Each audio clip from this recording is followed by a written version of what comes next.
രാഹുൽ ഈശ്വർ നമുക്കൊപ്പമുണ്ട്. നമുക്ക് അദ്ദേഹത്തിന്റെ അഭിപ്രായം കൂടി ഒന്ന് ചോദിക്കാം. രാഹുൽ ഈശ്വർ, സർക്കാർ നിലപാട് തിരുത്തും അങ്ങനെ നിങ്ങൾ പ്രതീക്ഷിക്കുന്നുണ്ടോ ഈ ഘട്ടത്തിൽ?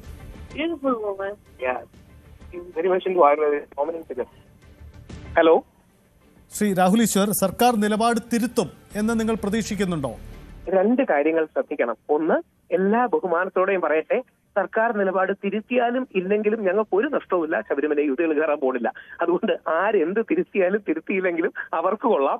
ശബരിമലയിൽ യുവതികൾ ഇന്ന് 2026 3026 ആണെങ്കിലും കയറാൻ പോകുന്നില്ല. ഞാൻ അന്ന് പറഞ്ഞ നിലപാട് ഒന്നുകൂടെ പറയാം.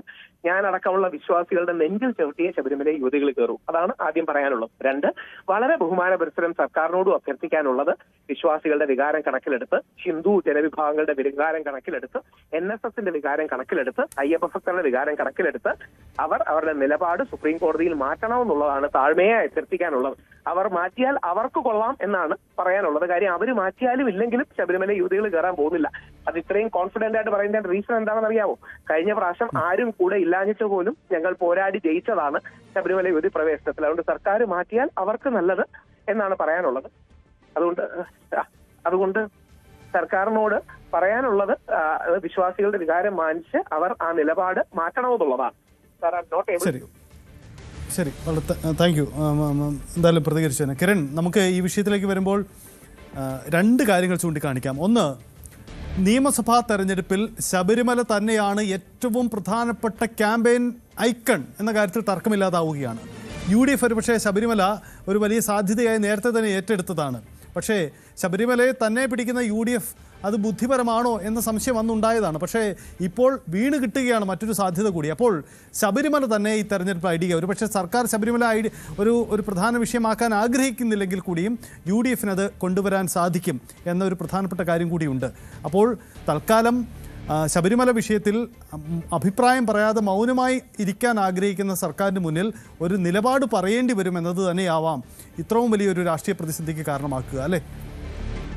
സജിത്ത്, ഇത് പ്രധാനപ്പെട്ട വിഷയം. ശബരിമല എന്തായാലും ഈ തെരഞ്ഞെടുപ്പിന് പ്രധാനപ്പെട്ട വിഷയമാകും എന്നത് ഉറപ്പായി കഴിഞ്ഞു. ശബരിമലയിലെ ഒന്നാമത്തെ സ്വർണ്ണ മോഷണവുമായി ബന്ധപ്പെട്ട വിഷയമായിരുന്നു. അതിൽ ഒരു സർക്കാർ പലപ്പോഴും പ്രതിരോധത്തിൽ നിൽക്കുകയും അവസാന ഘട്ടത്തിലൊക്കെ കോൺഗ്രസ്സുകാരെ കൂടി അന്വേഷണ പരിധിയിലേക്കൊക്കെ എത്തുന്ന ഘട്ടം വന്നപ്പോഴാണ് ശബരിമല ആഗോള അയ്യപ്പ സംഘവുമായി ബന്ധപ്പെട്ട കണക്കിൻ്റെ വിഷയം വരുന്നത്.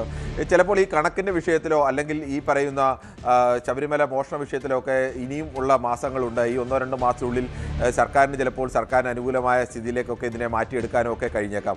പക്ഷേ ഇത് ഇവിടെ വിഷയം അതല്ല, അതിനേക്കാളും ഒക്കെ പ്രധാനപ്പെട്ടതാണ്. ഇത് ശബരിമലയിലെ ഒരു വിഭാഗം വിശ്വാസികളുടെ വിശ്വാസവുമായി ബന്ധപ്പെട്ടാണ്. ശബരിമലയിൽ സ്ത്രീ പ്രവേശനം അനുവദിച്ചുകൊണ്ടുള്ള സുപ്രീം കോടതി ഉത്തരവ് വരുന്ന ഘട്ടത്തിൽ അതുവരെയും കേരളത്തിലുണ്ടായിരുന്ന അല്ലെങ്കിൽ ഇന്ത്യയിൽ പൊതുവെ ഉണ്ടായിരുന്ന രാഷ്ട്രീയ അവസ്ഥ എന്ന് പറയുന്നത്, ഇന്ത്യയിൽ പ്രധാനപ്പെട്ട എല്ലാ രാഷ്ട്രീയ പാർട്ടികളും പുരോഗമനാത്മകമായ നിലപാട് സ്വീകരിക്കുകയും ശബരിമലയിൽ സ്ത്രീകളെ കയറ്റണം, RSSന്റെ അടക്കം സുശക്തമായ നിലപാട് അതുതന്നെയായിരുന്നു. സ്ത്രീകളെ ഏതെങ്കിലും കാരണവശാൽ ലിംഗവിവേചനം ആരാധനാലയങ്ങളിൽ പാടില്ല, സ്ത്രീകളെ ക്ഷേത്രത്തിൽ കയറ്റണം എന്ന് തന്നെയായിരുന്നു. ഭയ്യാജി ജോഷി അടക്കം, RSSന്റെ മുൻ ജനറൽ സെക്രട്ടറി ഭയ്യാജി ജോഷി അടക്കം വളരെ വ്യക്തമായി തന്നെ ഇത് പറഞ്ഞിട്ടുണ്ട്. എത്രയോ ലേഖനങ്ങളും പ്രസംഗങ്ങളും എല്ലാം വന്നതാണ്. കോൺഗ്രസിൻ്റെ നിലപാടും അത്തരത്തിൽ തന്നെയായിരുന്നു. കോൺഗ്രസ് അങ്ങനെ ഒരു ഉറച്ച നിലപാടൊന്നും സ്വീകരിച്ചിട്ടില്ലെങ്കിലും കാലത്തിനൊത്തുള്ള മാറ്റത്തിന് അനുകൂലമായ നിലപാട് തന്നെയായിരുന്നു കോൺഗ്രസിനുണ്ടായിരുന്നത്.